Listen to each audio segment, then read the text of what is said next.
cover letter due. Is that a thing? You guys know? Okay. And then next week we have resume due. We start them as the DL50, the Dean Leadership 50. They're going to talk about cover letters and resumes, and I can't stress how important this is. I do this in my A classes and real life too. So sign in, take notes, it'll be helpful, and I'm sure you can ask questions at the end. Hello? Is green light on? Go with good morning. The light. I mean, it sounds like my light. Yeah, you're Hi, everyone. My name is Ariana. I'm a member of the DL50. I'm Sandra, and also a senior member of the DL50. So the DL50 stands for Dean Leadership 50. We're another program similar to the ambassadors and the peer mentors, so part of CAL.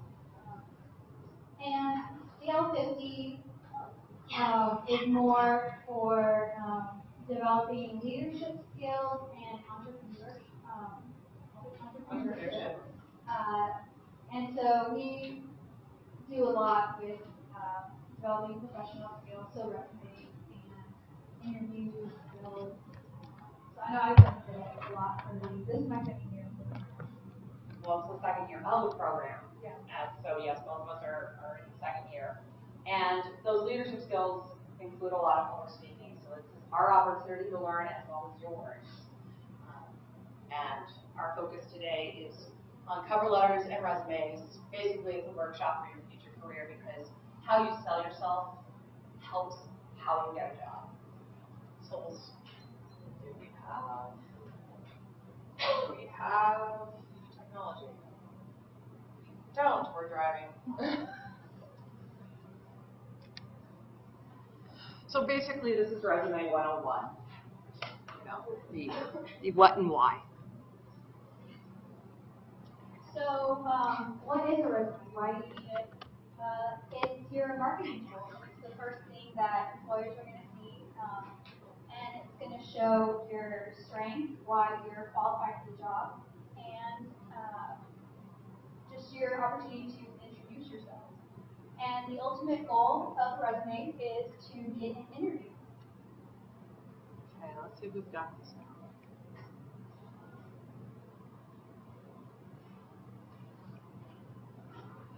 So we go to backup plan 2. Oh, and welcome here. Just paper class. Introduce yourself. Hi guys, I'm Peter Short, and I'm a fireman and water resource company. So general guidelines for a resume for the entire document. It should be one page. No matter how many experiences you may have, you can limit it to one page because you want it to be very focused to the position that you're applying for. Neutral paper, good quality. They have what's called resume paper.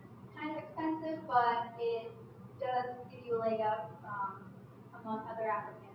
It shows that you're willing to put forth more effort to make your little snapshot of yourself, which is your resume, look good. That paper is a little bit more expensive because it's a nicer quality than your white cheapy paper that comes out of your laser printer or your inkjet. It's got a little bit of fiber content, got a little texture, a little weight to it. It's got value, and you want to put value to yourself in your resume when you're doing that. Usually it's a little buff or off-white, maybe an ice gray, and it's not an extreme change, but it's just enough that in a stack full of Xerox copy paper, yours will stick out, literally, because it'll stand away from the Xerox copy paper, which is a nice thing. It sorts you out physically. And then along the lines of formatting, you can use bold, italic, underline. I'm going to show you some examples later of different resumes, but it is a snapshot of you, so you do have control of how you want to present yourself. This is the one time where you're selling yourself in the third person. You're not going to use your personal pronouns. I did this, I did that. In fact, you're going to not really use a pronoun on your resume. You'll be working with just action items and action words, which is the next step. thinking about all the things that you've done. Think about them as activities you've done, and we'll go over some words on our next slide. Again, with formatting, utilize the margins, but don't have too much white space because it becomes very obvious if you're just trying to speak up. It becomes very obvious to the employer when there's a lot of white space because it makes it seem like you really don't have that much to say about yourself. Yeah, so white space is very important to your resume because it really, the employer is going to look at, I guess, if it's not overall appealing, they're just going to really just toss it to the side. You do need some white space. You can't go edge to edge. Yeah. You need to give them some room so they can write notes on it. Similar like when you turn in a paper for class. They want a little bit of margin so that way they can grade you, make comments. Well, they're in a way grading you on your resume when you're doing the interview. Yeah, so sometimes white space is a good thing.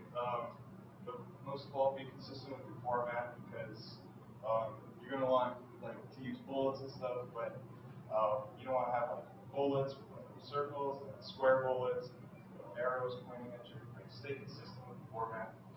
And then when you're emailing your files, be sure to save it as a PDF. Be sure to save it as a PDF, and just so things don't go screwy when they have different versions of Word.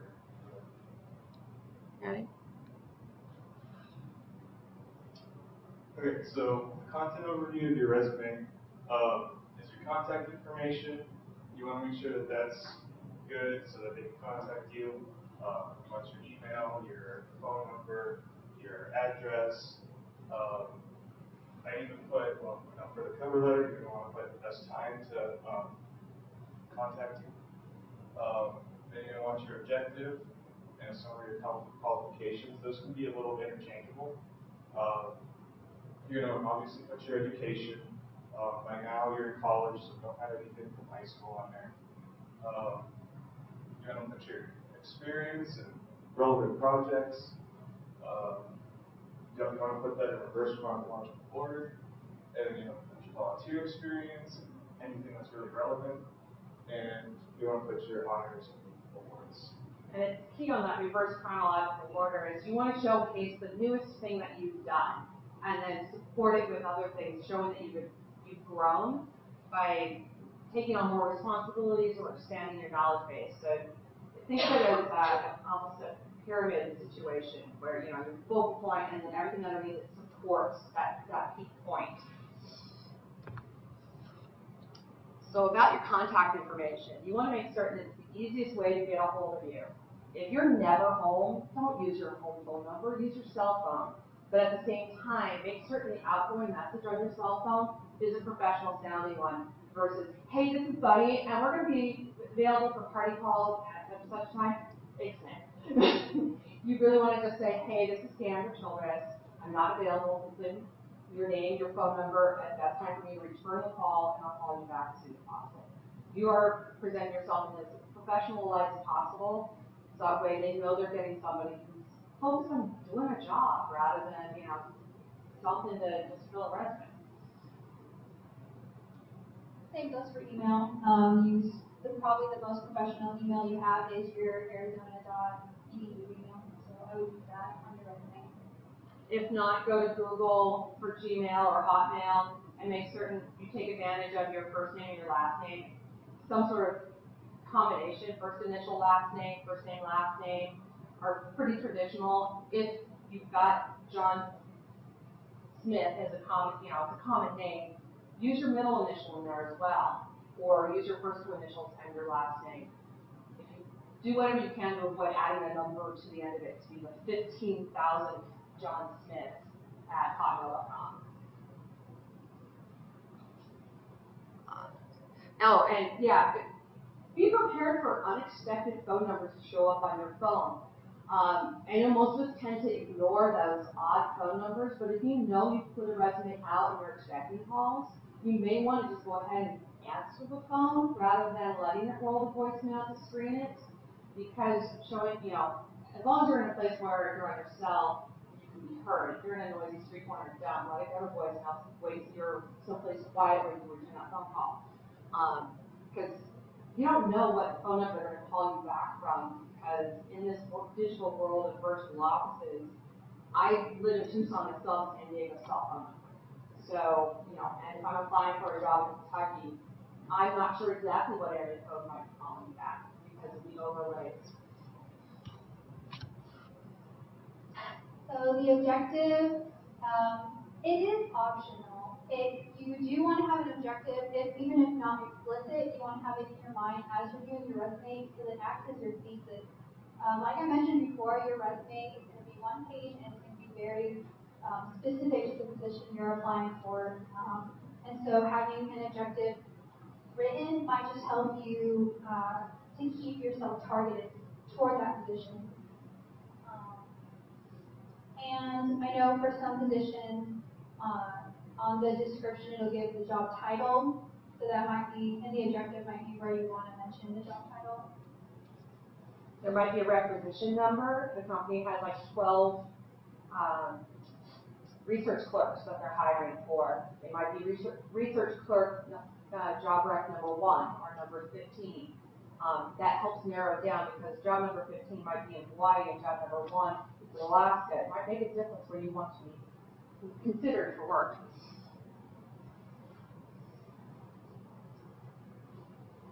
So for your education and honors, you're going to want to put your highest level of education.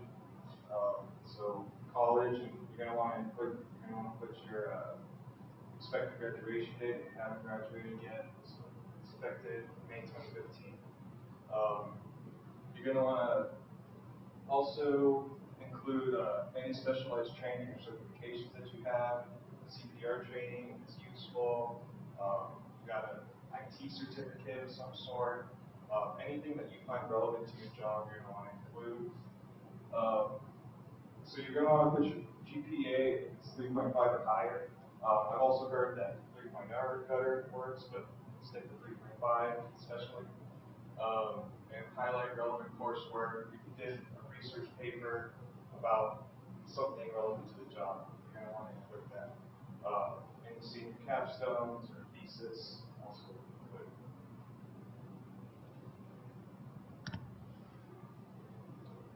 So, and for your experience, you're going to begin with your current position and your employer, and you're going to list it in reverse chronological order.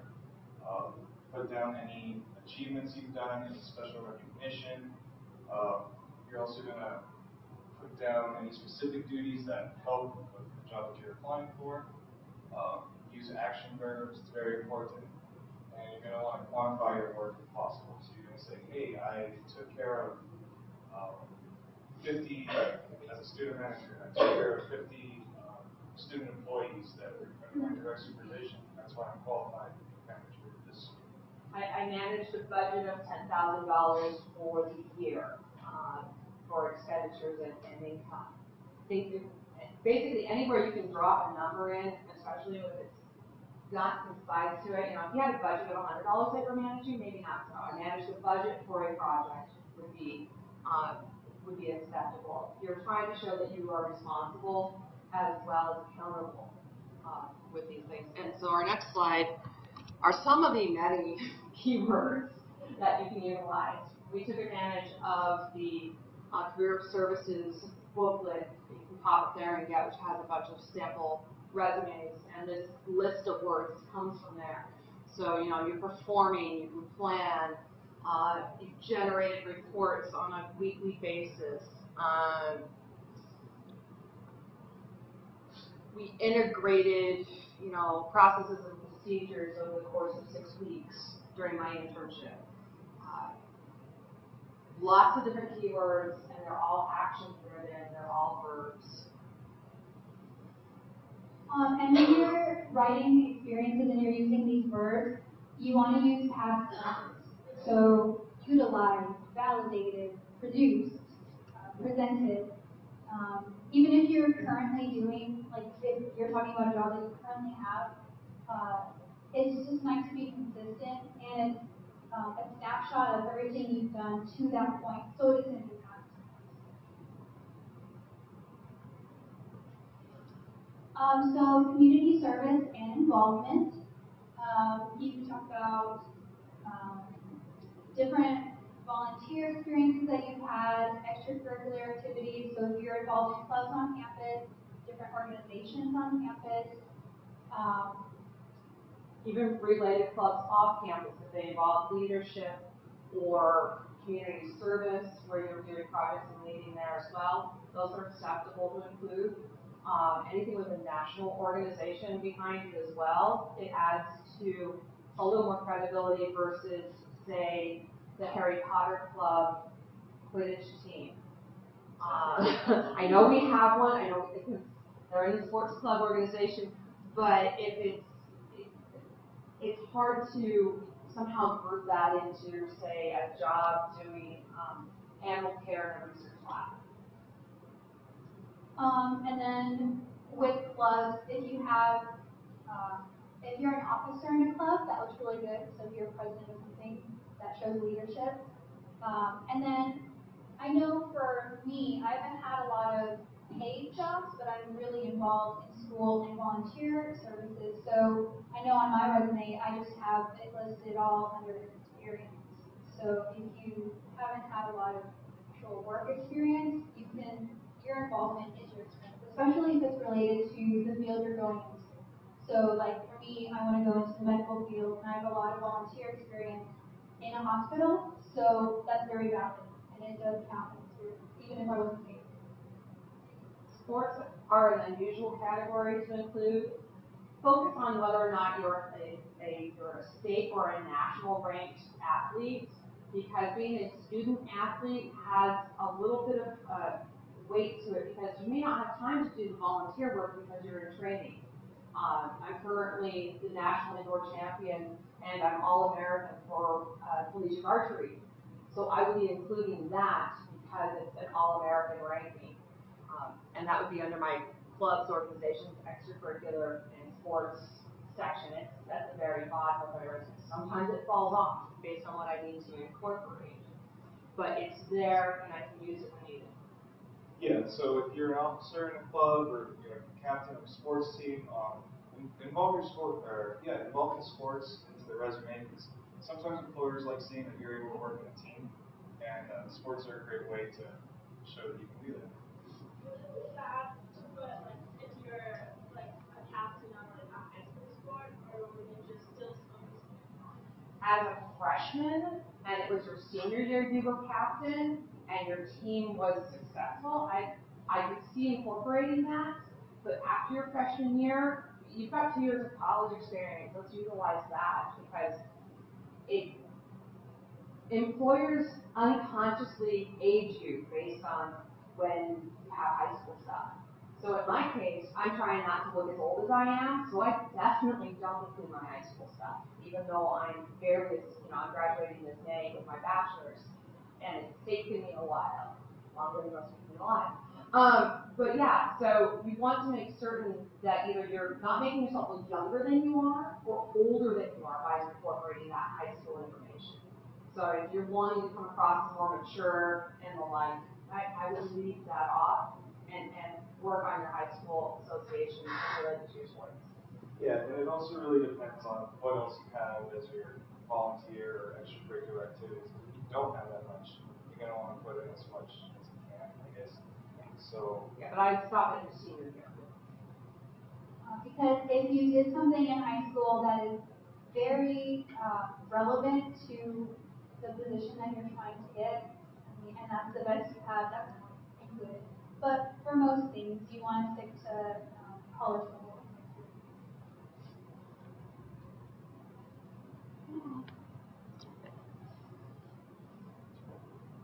So for your skills, you want to make sure they're also specifically tailored to your resume.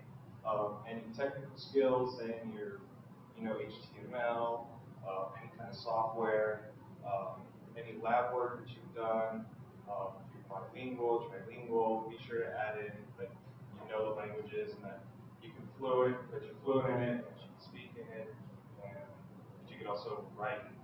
For me, I put that I know that I'm fluent in Spanish and can write and read proficiently.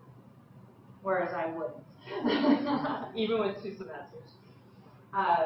And then the appropriate certifications, we kind of touched on those earlier. If you're going into a field where knowing CPR or general first aid is important, and you are certified, they certainly include that. I'm also was a certified data event planner. I'm not currently, so because that's fallen off, I don't include that anymore because it's not related to working on a horse farm. So, sample resume. These are always hard to get to fit on a screen where you can actually read them. This is from the sample book from the Career Services. This is Alicia New Wildcat, and it has some high school information incorporated because she's a freshman, or so they presented her as a freshman. It has an objective, which is great for when you're going to like a career day where they've got lots of people looking at resumes and whatnot. They want to know what objective you have, and this way you can utilize the same resume for a couple of things. She's got her education and honors listed first, with a forecasted graduation date of May 2017. Her experience, she's got 2 jobs there. One was at Target, one's an admin assistant at the high school.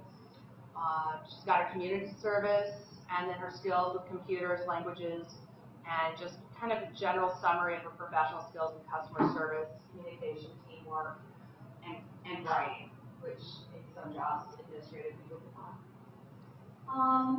What I think is a problem with this resume is her skills, especially where it says professional customer service, communication.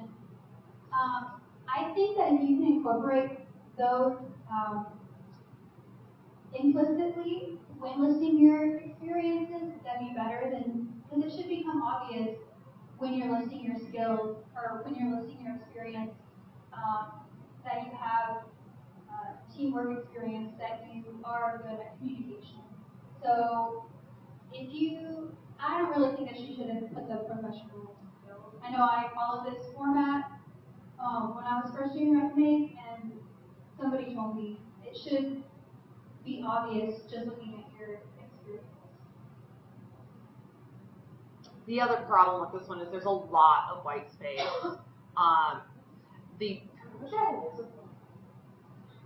If you'll notice, where it says the University of Arizona Tucson, the next line down says Bachelor of Arts in Plastics, Art History minor, May 2017. That's all run together. If you could push the date out just a little bit more and make that consistent down the side for all of your dates, it would call attention to them and show, instead of having them lost in the jumble of data that's in the middle of the resume. Yeah, and something else that they did pretty well is they emphasize their name at the top. The employer's always going to want to know who they're looking at. It's always necessary to have it a little bit bigger than the other text. And like Ariane said, don't put down that you're proficient in Microsoft Windows, Word, Excel, PowerPoint. Employers are generally going to assume that you are capable of managing your way through those kind of software because you went through college. But at the same time, if you know CAD and you're going into a drafting degree or drafting job, computer assisted drafting or the current programs for that, because they're niche and specialty programs, include those. Ready? So, in summary, it's to be succinct with your objective and target the job you want if you're going to use the objective. You know, only for freshmen, use the high school information. There it is. You don't need to list every job. Let's say you were a semi-professional babysitter and a dog walker, and you were the administrative assistant at the high school, and you worked sales at Target. If you're looking for a job that's in an office, I don't need about the dog walker. I might need about the babysitter. That sort of, don't include everything. And then starting today, start thinking about what you're doing on campus in and out of your class, and just keep a journal or a master log of all your activities. Update it regularly, because in 4 years, you won't remember. So it says only as a freshman should you include information. Right. What if your senior year you have like a legit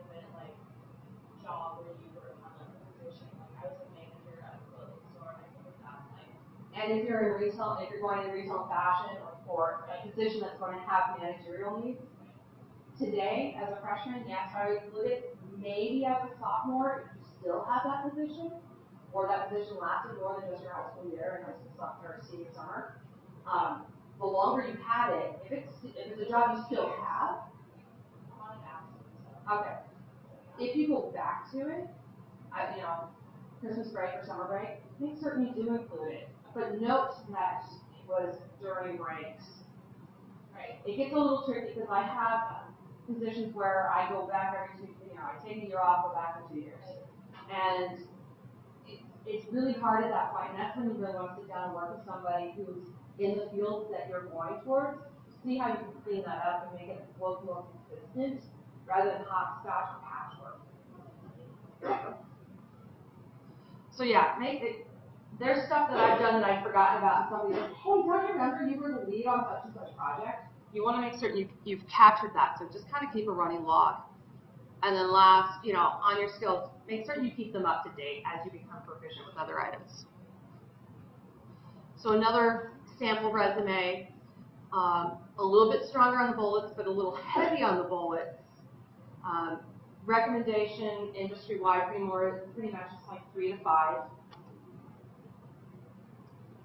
What else do you guys have on this one? Yeah, 3 to 5 bullet points. 3 is like the magic number. Anything beyond that, would you really sit down and read all of this? An employer probably wouldn't. It just looks like paragraphs, and it's really hard to read. You want to make sure that it's just easier to read, and and it's your 3 most important items. What are the 3 most important things about your job that you did? What were your takeaways? And then this one, contact information, it's up there, it's spread across to help give more space for the rest of the resume, but at the same time, it's a little disconnected between name and the contact information. Something that they did pretty well is when you're putting your experience, be sure that, like for volunteer non-affiliation tribe, they put down Church Rock, New Mexico, and so like when you put down your education here at U of A, Tucson, Arizona, it's always good to have the dates and the locations where you're at. You're going to be applying places nationally, and they might not know where Sierra Vista or Douglas or something is. And you want to write out University of Arizona, and there are different U of A's, University of Alabama, Alaska. So write down University of Arizona and, like you said, Tucson, Arizona, and the years. So for all of these experiences, you'll see that it says the city and the time period during which that activity took place. And regarding that consistency, up at the top where she's got education, it does say the University of Arizona. Down below where she's got her campus leadership involvement, it just says University of Arizona. It's the little things that can make and break you on a filter. You've got 2 candidates that look really good. It's that attention to detail. So make certain you include the with the University of Arizona. Another one that's kind of heavy. Not a lot of open space. A little bit better with the dates being kind of in a long column, so you can just literally go down May, August, June, August, October, January, December, so you can see the consistency. And an employer or somebody who's looking at your resume is going to be looking for gaps as well that get explained. So if you're in school and it fits the gap between jobs, okay, so they stop work, go back to school, and it matches up. Because they're in this day and age, long gaps between things are not as desirable on a resume. Yeah, and this one does a very good job of quantifying what they've done. Under Black Retail Action Group's coordinator, they say how they raised $5,000 in fund and how they donated things to 7 vendors and made 25 different models. It's really good for employers to see just what kind of things you've done and how much you've done of it. And final tips. So know yourself and what you have to offer. It can be really intimidating, especially I know you guys freshmen. I don't know. I don't really have that many skills. Focus on what you do have because you do have something to offer. Like Sandra said, you want to keep updating your skills and your experiences. So I think the best thing is to have just like a Word document on your computer or an Excel sheet where you list all of your experiences so that when you do want to create a resume, you can just paste them into your tailored resume. Because you're going to have more than one resume. You're going to have lots of resumes because each resume needs to be specific to the position that you're applying for. Remember the keywords. You know, if there's buzzwords and jargon in your industry, make certain to utilize them because resumes are pre-filtered with a computer OCR. Basically, they're doing word recognition for a human even will at it. So if you can get past that computer filter and have a human finally look at your resume, you're ahead of the game. So making certain you're using the keywords, and you can find those in the job description for the specific position you're applying to, or even go to the company's website and look at what words they use about the people that are working for them. It is unfortunate that for really big organizations, the first human eyes aren't actually going to look at your resume until it gets past a filter, like Sandra said. So there are going to be buzzwords, and yeah, the best place to look at it is on the description. They are telling you what they're looking for, so you want to make sure that your resume reflects that. And know your audience, so know who is going to be looking at your resume, who you're going to want to have an interview with. And then know the organization. The only thing worse than not getting the job is getting a job that's paid. So you want to, and it will come across if you do get to the interview process as well, you want to show that you're passionate about what you're trying to get into. So yeah, I just wanted to reiterate how knowing your audience and researching the position is very important.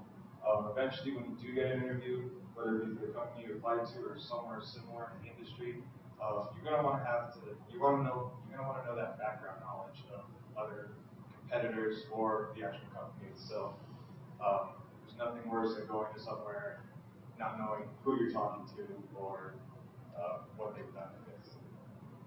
And you can never have too many eyes look at your resume because 4 people can look at it and miss the typo. The 5th person will go, hey, you spelled university wrong. Left an eye out. Sometimes spell check doesn't catch it. Sometimes you have the happy little red squiggle in order turned off, so you don't get this reminder that you misspelled something. So yeah, and it's not just for the spelling, but it's also for feedback as to are you really shaping your resume to match the industry you're looking at. So take advantage of our career services department at the top on the 4th floor of the Student Union. Awesome place, great people. There's like 5 or 6 of them are there full-time, available to look at anything when you come in.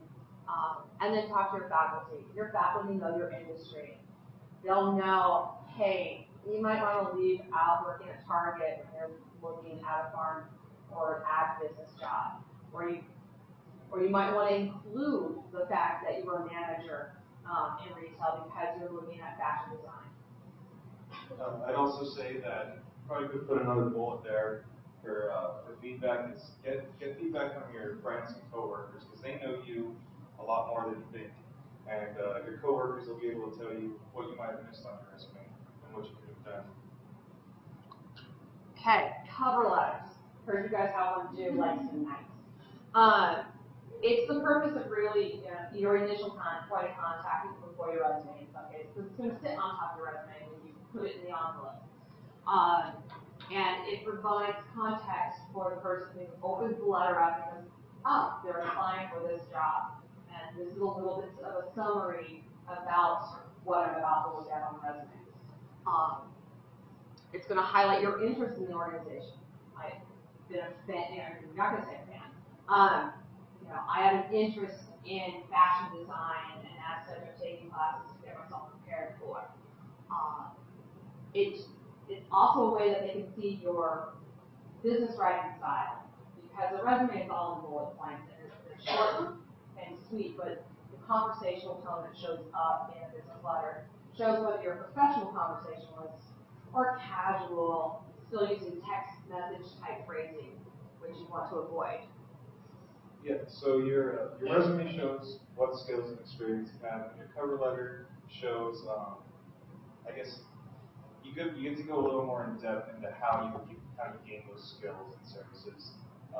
You don't want to just keep listing the same skills you did in your resume, but you want to just say, maybe like even include like a story of when you had great customer service, and that's why you're such a great leader and sales associate or partner in a team.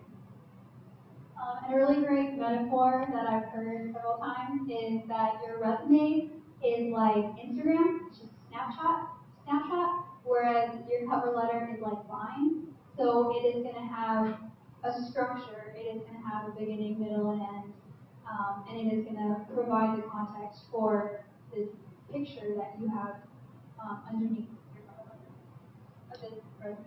And you're going to make certain that you're asking for an interview, and you look forward to hearing back from them to schedule that interview. Because otherwise, it's like, that's the resume. I don't know why they're sending it to me. Let them know that, yes, I'm interested in working here. I would love to have an interview. Look forward to hearing from you, by the cutoff date for the, usually a resume collection period will have a term, apply by such and such a date. I look forward to hearing from you 2 days later, because I will have given them time to go through all the resumes they've gotten. So, and it's 3 simple paragraphs.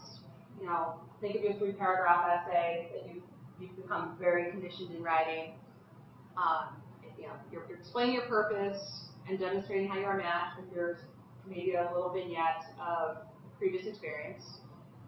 Your middle paragraph will then secondarily emphasize your skills and provide more context, and that last one is thanking them for their time, looking forward to an interview, and make certain you give them, again, the best way to contact you. I look forward to hearing from you by email or by phone, and include that information. Don't make them go hunt for it. Even though they do have it on your resume, they do have it at the top of your cover letter, which we have an example of. So you're going to, just like any business letter, you start with your information at the top, so they know where it's coming from, where it's going to. Find out who your hiring manager is by name if you can. It sucks to send a letter to hiring manager or director of human resources without a name, because it doesn't look like you've done some research. It may be the only information you can find. If that is, then use it. And then make certain you use the formal titles, Mr., Ms., Dr., Director of Human Resources. Your paragraphs, and then make certain you sign it, sincerely, respectfully. Your signature in ink, you're going to actually print this and sign it. And then your printed name below it so they can match it up. If you're emailing, again, you can turn this into a PDF so you don't lose your formatting.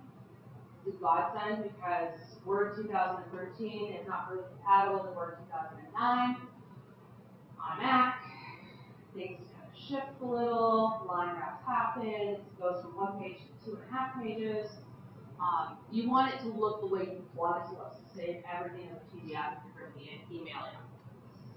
So it doesn't have to be 3 paragraphs. That's the 3 is just kind of the formatting of how you want to think of it. So it's going to have an intro paragraph and a conclusion. But you can have more than one in the middle because you want to pull 1 or 2 specific skills or specific experiences from your resume and that you think are the most, like, showcase your talents the most and write more about it, provide context for it in this document. And never longer than 1 page.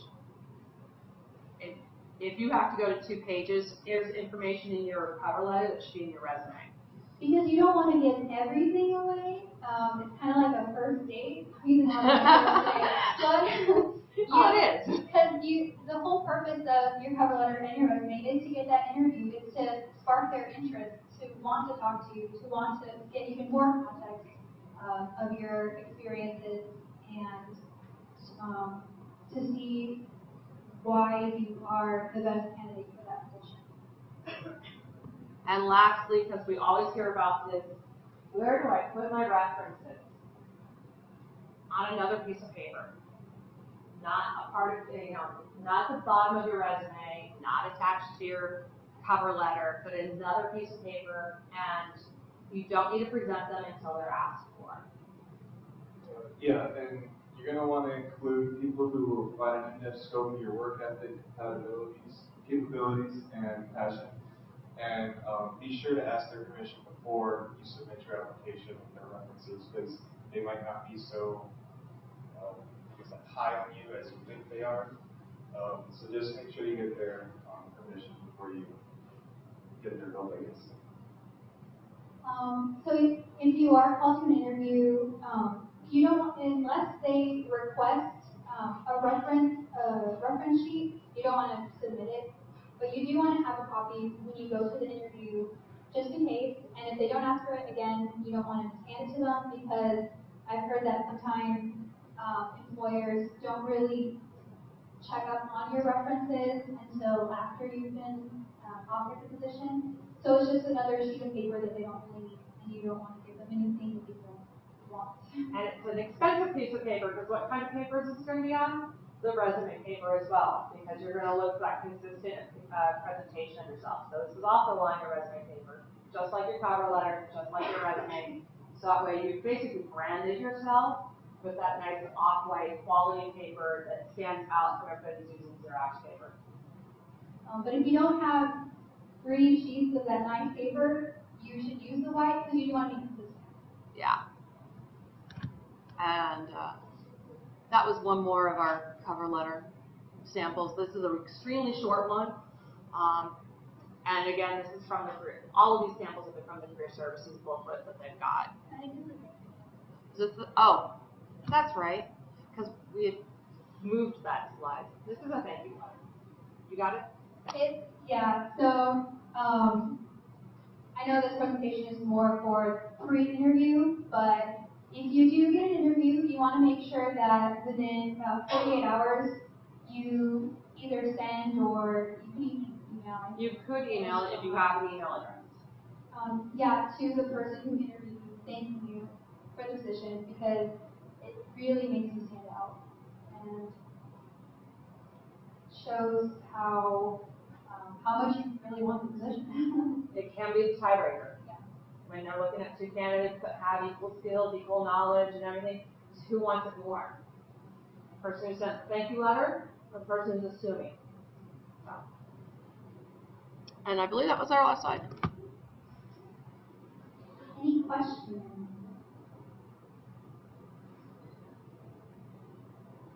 Did anything we say kind of contradict things you've heard before about resumes or cover letters? No? Did you hear anything new? Hopefully you learned something. Because every time you go to one of these things, something else will stick out in your mind. You'll either go, oh, I've heard that before and I forgot it, or, whoa, that's a change in how they're doing things. I've been doing resumes and cover letters, like I said, for 20 plus years, and they've changed. What's expected, industry standards, brevity. It used to be, for a while there, 2 pages were fine, sometimes 3, not so much. So yeah, things keep changing, so stay connected, talk to individuals who you respect and trust, career services, faculty advisors, other friends or friends of family who are in the industries you're looking at, find out what they're expecting as well. There's a lot of contradicting information out there regarding resumes, because there is no such thing as a perfect resume. It really depends on what you're going for. So again, the best thing to do is to talk to your faculty, because they're going to know the industry or the area that you're going to.